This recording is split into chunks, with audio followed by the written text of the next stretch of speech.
23শে ফেব্রুয়ারি রাত 11:15 অলংকার জুয়েলার্সের মালিক আনোয়ার হোসেন সেদিন দোকান বন্ধ করে বাসায় ফিরতেছিলেন। তার সাথে ছিল প্রায় 200 ভরি স্বর্ণ এবং লাখখানেক টাকা। বাসার কাছাকাছি আসতেই হঠাৎ মোটরসাইকেলে করে 5-6 জন এসে তার জিনিসপত্র নিয়ে যাওয়ার চেষ্টা করতে থাকে। ধস্তাধস্তির এক পর্যায়ে ডাকাতরা তাকে আঘাত করা শুরু করে।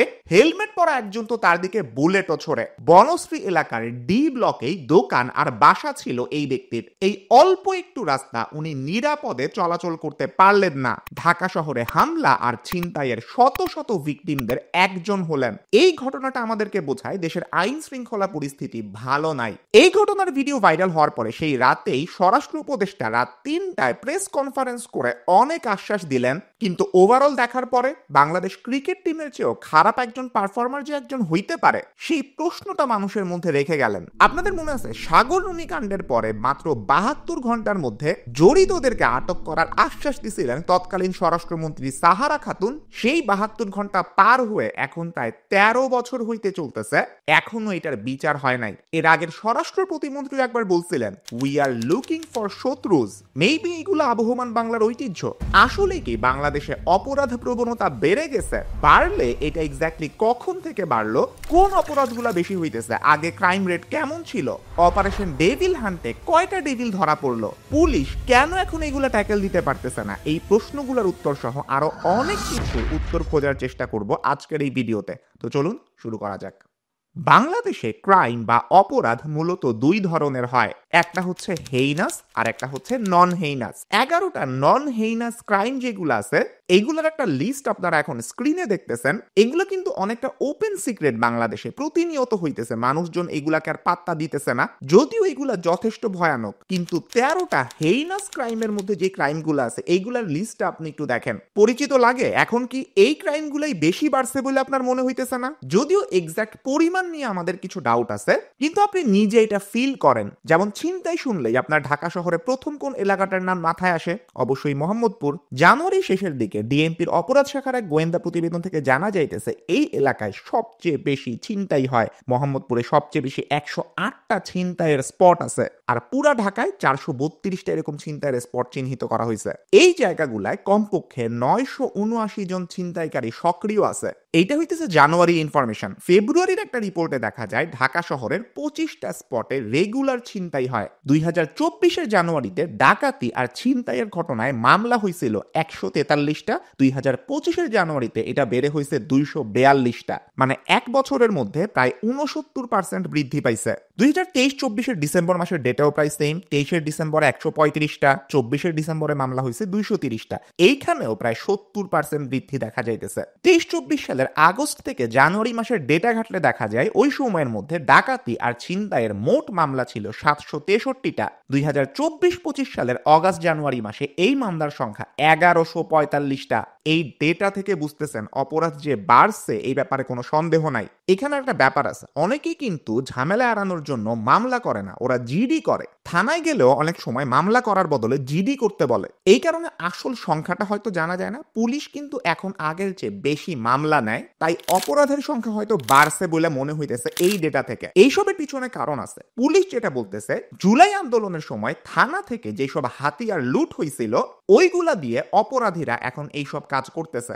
আইন শৃঙ্খলা বাহিনীর তথ্য অনুযায়ী সেই সময় বিভিন্ন থানা এবং ফাঁড়ি থেকে প্রায় 5750টা হাতিয়ার লুট হয়, যেগুলোর মধ্যে 1384টা এখনো উদ্ধার করা সম্ভব হয় নাই। আরেকটা বড় সমস্যা হইতেছে ঢাকা শহরের বিভিন্ন জায়গাতে পুলিশের নতুন জনবল নিয়োগ দেওয়া হয়েছে, নতুন ভাবে পুলিশকে নিয়োগ দেওয়া হয়েছে। মানে ধরেন বদলি করা হয়েছে, প্রমোশন আনা হয়েছে। এখন ধরেন আপনি নতুন একজন মানুষ হিসেবে, নতুন একজন পুলিশ হিসেবে একটা এলাকায় গেলেন, ওই এলাকার বা ওই শহরের অপরাধ সম্পর্কে স্বাভাবিকভাবেই আপনার তেমন একটা আইডিয়া হয়তো থাকবে না।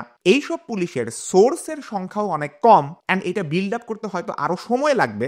এই কারণে অপরাধের খবর জানা প্লাস অপরাধীকে শনাক্ত করা দুইটা জিনিসই অনেক কঠিন হয়ে গেছে। প্লাস আন্দোলনের সময় অনেক পুলিশ কিন্তু দুনিয়া থেকে নাই হয়ে গেছে। পাশাপাশি যানবাহন, পুলিশের থাকার জায়গারও নাকি সমস্যা হইতেছে। এই কারণে মূলত পুলিশ এখন গা বাঁচায় চলতে চায়, কেবলমাত্র নির্ধারিত সময়ে থানায় ডিউটি করা, দৈনিক হাজিরা খাতায় স্বাক্ষর করা, থানার ভিতরে টেবিল ওয়ার্কের দিকেই তাদের বেশি মনোযোগ, কারণ বাইরে অভিযানে বের হইলেই তাদের উপরে হামলা হইতেছে। মোহাম্মদপুর থানার এক এসআই এর ভাষ্য এমন, চোর ধরে আনলেও সংঘবদ্ধ হয়ে আমাদের উপর হামলা করা হচ্ছে। এমন পরিস্থিতিতে বাইরে ডিউটি করে ভুক্তভোগীদের সেবা নিশ্চিত করা যাচ্ছে না, সেই জন্য থানায় বলে টেবিল ওয়ার্কগুলো নিয়মিত সম্পন্ন করছি।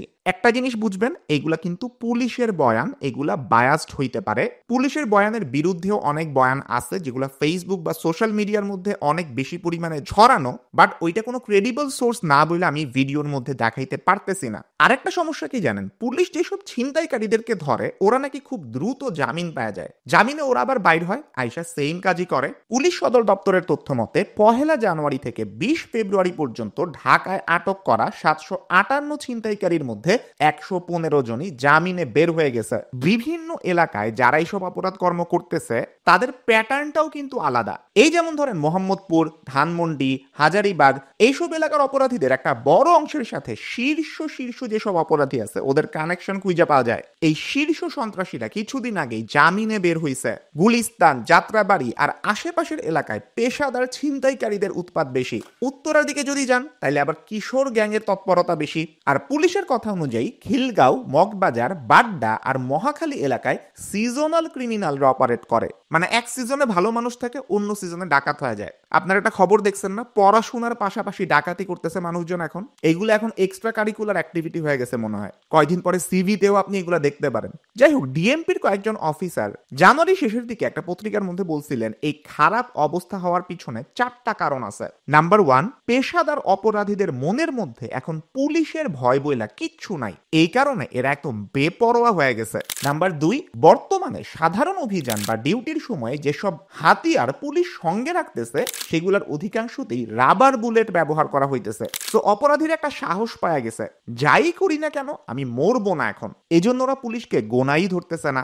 নাম্বার 3, অপরাধীরা এলাকা ভিত্তিক বড় বড় সন্ত্রাসী বা গ্যাং লিডারের আন্ডারে থেকে গ্রুপ করে অপরাধ করতেছে। এই ক্ষেত্রে অপরাধ করার ক্ষেত্রে তারা যেরকম একটা বড় ব্যাকআপ পাইতেছে, তেমনি ভাবে অনেকজন মিলে যে চক্রটা হইতেছে ওই চক্রের কেউ একজন যদি গ্রেফতার হয় তাইলে তাকে দ্রুত কিভাবে ছাড়ানো হবে এই ব্যাপারেও কিন্তু ওরা সবার কাছ থেকে হেল্প পাইতেছে। 4 নাম্বার বিষয়, যেটা আগেই বলছি, 8 থেকে 10টা মামলা থাকার পরেও আইনের মারপ্যাচের মধ্যে অনেক অপরাধী খুব সহজে জামিন পাওয়া যাইতেছে। এই কারণে বারবারে গ্রেফতার হওয়া বা বারবারে জেলে যাওয়া এটা অনেকটা ওদের রুটিন ওয়ার্কের মতন হয়ে গেছে। যেমনটা পিকেতে আপনারা দেখছেন আমির খান বারবার জেলে যাইতো রুটিনের মতো। আর পুলিশের নিষ্ক্রিয় থাকার পিছনে অনেক বড় একটা কারণ হইতেছে এদের বেশিরভাগেরই আনুগত্য বা লয়ালটিটা অনেকটা লিগের দিকে ছিল। গত বছরের 9 ডিসেম্বর এক সংবাদ সম্মেলনে ডিএমপি কমিশনার শেখ মোহাম্মদ সাজ্জাদ আলী কি বলছেন এইটা একটু শুনেন। গত 15 বছরে পুলিশ বাহিনীতে নিয়োগের আগে নানাভাবে যাচাই করা হয়েছে নিয়োগ প্রার্থী কোন দলের, তার বাবা কোন দলের, দাদা কোন দলের এবং আরো পূর্বপুরুষ কোন দলের তার খবর নেওয়া হয়েছে। 2 লক্ষ পুলিশের মধ্যে 80 থেকে 90 হাজার পুলিশ সদস্য এইভাবে নিয়োগ পেয়েছেন। এখন তাদের তো আর বলতে পারি না গো হোম, তবে যারা দুষ্টু, যারা পেশাদারিত্বের বাইরে গিয়ে নানা অপকর্মে লিপ্ত হয়েছিলেন তাদের বিরুদ্ধে ব্যবস্থা নিচ্ছি। এই ভিডিওতে এই পুলিশ কি বলতেছে এটা একবার শোনেন। বাংলাদেশ পুলিশ বাংলাদেশে রাজত্ব করবে, তোরা সব রাজাকার, পাকিস্তান তালা না হলে খালি জুলাই আগস্টে এই রূপ দেখানো পুলিশ যে রাতারাতি ভালো হয়ে যাবে ব্যাপারটা এরকম না, কারণ ভিডিওর এই পুলিশের মতো অনেক পুলিশ সদস্যই বিগত সরকারি দলের পক্ষে হাতিয়ার ধরা একটা বাহিনী ছিল, এন্ড এইটাই পুলিশকে অ্যাক্টিভ করার পথে অন্যতম একটা বাধা। যাই হোক, এখন পুলিশ আর ছিনতাই বাদ দিয়ে অন্য কিছু টপিকে যাই। একটা হচ্ছে মানুষ কতলের কেস। জানুয়ারিতে সারা দেশের থানাগুলাতে 294টা মানুষ কতলের কেস ফাইল করা হয়েছে, যেটা 2024-এর জানুয়ারিতে ছিল 231। 2025-এর আগের 5 বছরের জানুয়ারিতে এই কেস ফাইল হয়েছে গড়ে 248টা। তার মানে 2025-এর জানুয়ারিতে এই রেটটা বাড়ছে, কিন্তু একদম দ্বিগুণ বা 3 গুণ যে হয়েছে এরকম না, মোটামুটি 1.2 টাইমস। আপনি যদি ছিনতাই আর ডাকাতিকে আলাদা করে চিন্তা করেন, সেকেন্ড পয়েন্টটায় আসে ছিনতাই। জানুয়ারিতে কেস হয়েছে 171টা, 24-এর জানুয়ারিতে ছিল 114টা। 20 থেকে 24 এই 5 বছরের জানুয়ারির এভারেজ বা গড়ে 96টা কেস, এইখানেও বাড়ছে 1.8 টাইমসের মতো। ডাকাতির কেস 71টা, 24-এর জানুয়ারিতে ছিল মাত্র 29টা, আগের 5 বছরের জানুয়ারির গড়ে 32টার মতো। ডাকাতিটা বেশ সিগনিফিকেন্টলি বাড়ছে 2.2 গুণ। এইখানে ডেফিনেটলি আমাদের কনসার্নের জায়গা আছে। ঢাকা থেকে রাজশাহী যাইতে থাকা বাসে ডাকাতি আর বলাৎকারের অভিযোগ আসছে, বিভিন্ন জায়গায় রাস্তা আটকায় কিংবা ভুয়া চেকপোস্ট বসায় ডাকাতির ঘটনা কিন্তু ঘটতেছে। ঢাকা চট্টগ্রাম মহাসড়কে এখন যেসব লোক যাতায়াত করতেছে তারা খুবই টেনশন নিয়ে যাতায়াত করে। গত 6 মাসে এই রোডে নারায়ণগঞ্জের কাঁচপুর থেকে কুমিল্লার চান্দিনা পর্যন্ত অন্তত 100 ছিনতাই ও ডাকাতি হয়েছে। ম্যাক্সিমামের বেলায় কোনো মামলা হয়নি। অপহরণের মামলা 105টা, 24-এর জানুয়ারিতে ছিল 51টা, আগের 5 বছরের গড় 41টা। হিসাব করলে দেখা যায় অপহরণ বাড়ছে প্রায় 2.6 গুণ। এই রেটটাও কিন্তু অনেক বেশি, ইভেন ডাকাতির চেয়েও বেশি বাড়ছে। এখনো সাজাক বলাৎকারের পরিসংখ্যানে, যেটা অনেক বেশি সেন্সিটিভ একটা ইস্যু। সপ্তাহখানেক আগে রাজশাহী যাইতে থাকা একটা বাসে ডাকাতির সাথে বলাৎকারের অভিযোগও শোনা যায়। বিবিসি বাংলার সাথে কথা বলার সময় যাত্রীরা বলেন ওই রাতে অন্তত একটা বলাৎকারের ঘটনা ঘটছিল, কিন্তু পরে পুলিশ বা তদন্তে জড়িত সবাই বলে ওইখানে বলাৎকার হয় নাই, শুধু শ্লীলতাহানির ঘটনা ঘটছে। এই ঘটনা মিডিয়ায় আসে দিন দুয়েক পরে, আর আসার পরই মানুষ প্রচন্ড খেপা যায়। এই ধরনের জিনিসের সমাধান কবে হবে সেই প্রশ্ন তোলে। যিনি ভিকটিম ছিলেন ওই নারী 25শে ফেব্রুয়ারি একটা টিভি চ্যানেলের সাথে কথা বলেন এবং বলাৎকারের অভিযোগটাকে মিথ্যা বলে ঘটনার বর্ণনা দেন। স্বরাষ্ট্র মন্ত্রণালয় প্রেস রিলিজ দিয়ে এই কথা বলে। আবার প্রধান উপদেষ্টার প্রেস সচিব 25শে ফেব্রুয়ারি রাতে এই রিপোর্ট তার ফেসবুক আইডি থেকে শেয়ার করেন। যাই হোক, এই ঘটনা নিয়ে বেশ জলঘোলা হয়েছে, বাট ডেফিনেটলি আমরা এটা চাই বাংলাদেশের সামনে যাতে কোনো নির্ভয়া কিংবা আরজি কর মেডিকেল কলেজের সেই মেয়ের মতন কোনো কেস না ঘটুক। মিডিয়ায় খবর এখন কত দেরিতে আসতেছে একবার চিন্তা করেন। বুয়েটের আবরার ফাহাদের যে কেসটা আছে না, ওই মামলার ফাঁসির আসামি জেমি জেল থেকে পালাইছে গত 6 অগাস্ট, আর এইটা মিডিয়াতে আসছে 24শে ফেব্রুয়ারি। এইটা নিয়ে আবরার ফাহাদের ছোট ভাইয়ের পোস্ট থেকে আমি এটা প্রথম জানতে পারি। কাশিমপুরের হাই সিকিউরিটি জেল থেকে 87 জন ফাঁসির আসামি সহ 203 জন কয়েদি পালাই গেল। এই খবরটা মিডিয়াতে তেমন ভাবে হাইলাইটই করা হয় নাই। সো আপনি ধরতে পারেন অনেক কিছুই আশেপাশে ঘটতেছে যেটা আপনি এখনো জানেন না। আবার যদি একটু টপিকে ফিরি, জানুয়ারি মাসে 1440টা নারী ও শিশু নির্যাতনের মামলা হয়েছে। যদিও পুলিশের দেওয়া এই তথ্য থেকে বলাৎকারের স্পেসিফিক অ্যামাউন্টটা জানা যায় না। গত কিছুদিন আগে জনকণ্ঠ পত্রিকা একটা নিউজ করছিল দেশে 65 ঘন্টায় 72টা বলাৎকারের ঘটনা ঘটছে। এইটা যে একটা মিথ্যা খবর, এটার বিপক্ষে প্রধান উপদেষ্টার প্রেস উইং থেকে স্টেটমেন্ট দিয়ে জনগণকে জানাইতে হয়েছিল। যাই হোক, তবু আপনারা জানেন এই বলাৎকারের ঘটনা কিন্তু প্রতি বছর, প্রতি মাসে, এমনকি প্রতিদিনই হইতেছে। এখন পরিস্থিতি তুলনামূলক খারাপ, এইটাও ঠিক। আইন ও সালিশ কেন্দ্রের ডেটা অনুযায়ী জানুয়ারিতে 39টা এইরকম বলাৎকারের ঘটনা ঘটছে। হাসিনার শেষ আমলে 2024-এর জানুয়ারি থেকে জুলাইয়ের মধ্যে মোট 292টা বলাৎকারের ঘটনা ঘটে।